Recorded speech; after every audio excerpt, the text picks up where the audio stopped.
Well, we have a whole bunch of Oregon sunshine today, which seemed like the perfect time to come out and talk a little bit about how we prune our roses in the spring to get us beautiful stems throughout the summer. So I wanted to come out and give you a quick tutorial on how to get your roses ready for the spring. So the section that I'm working in today has a variety of roses in it. It has some hybrid teas, it also has some floribundas and a few grandifloras in it. We're going to prune them all fairly similarly, so I wanted to give you a tutorial here on this distant drum. So there are three things that I'm doing right now for spring pruning. I'm looking for branches or stems that are dead, any growth that's dead, anything that needs to just kind of be removed to clean the plant up. I'm looking for anything that's really crossing and making a mess within the plant. I don't want to have stems that are growing into each other. I want to open up the plant, and that's the third thing I'm looking for, is just to shape the overall plant so that as the stems grow, I'm getting nice long growth on the stems so that when those flowers come out, I get a nice long stem that's sellable, beautiful, and that I can work with. So my goal as I'm pruning out these roses in the spring is that I want to open up the center of the rose so that the plant has good circulation, so that I get some airflow. That'll help me with disease. It will also help me as the stems are growing, they have some place to go.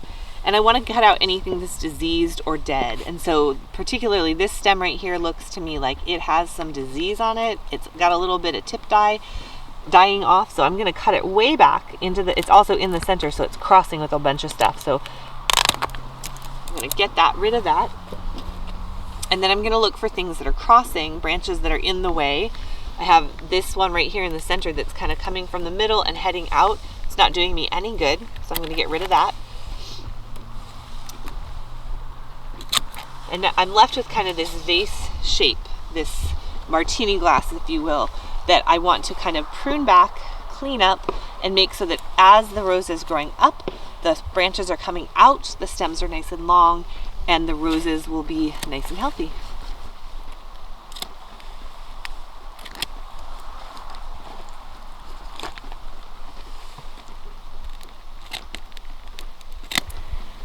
So I've got this one pruned back to a point where I'm pretty happy with it.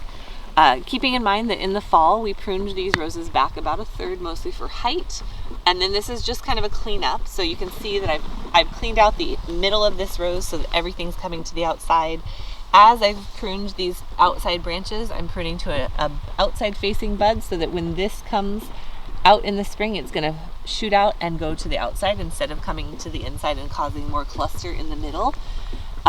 I've used clean pruners, nice sharp pruners, and I'm going to take all of the clippings and we're going to put them on a burn pile and burn them so that if there is any residual disease or insect issues, we're going to get rid of them. We don't really want to put them in our compost. We haven't seen a lot of disease or insect issues, but we just don't want to attempt that.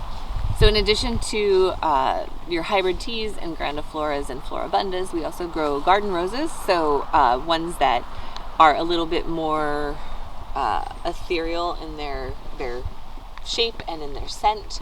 We're essentially doing the same thing in the spring. We're cleaning them up, we're cutting out broken, diseased, or dead branches, and we're shaping them in order to encourage good growth and good blooms for the season that's coming.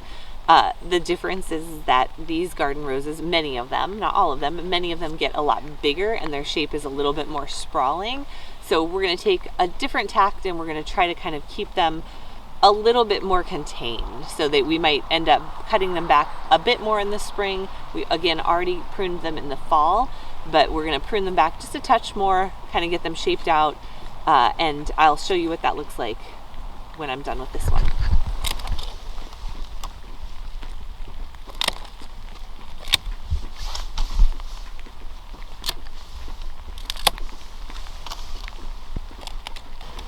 So as an example with what I was talking about to an outward facing bud, I want this bud right here to be the tip growth that I'm going to see coming out this spring.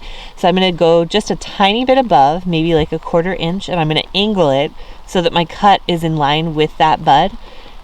Cut it with a nice clean cut, and you can see that now as that plant is putting energy up into this stem, it's going to push this bud out, and that's going to be my next branch.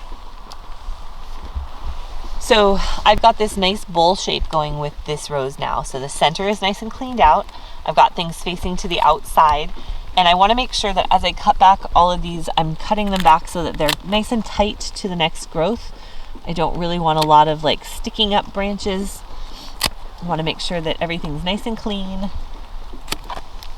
and ready for the spring. So that's that for a little bit of spring maintenance with roses. We're gonna go through the rest of the patch and get everything cleaned up and ready for the season. A couple of final notes. One, invest in a nice sharp pair of pruners, something that you're going to be able to maintain. We also do like sanitizing our pruners between roses, just to make sure that if we do have any sort of issues, we aren't spreading them from rose to rose. Another investment that I would highly suggest that you make is a good pair of rose gloves. They're great for harvest, they're great for maintenance. They keep you from ending up with all of those teeny tiny little rose prickles that you might end up with otherwise. So something to consider for the investment, well worth your sanity.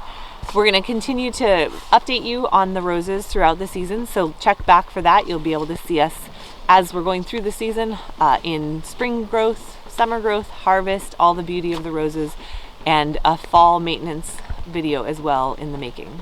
Can't wait to see you then. Thanks for swinging by the farm.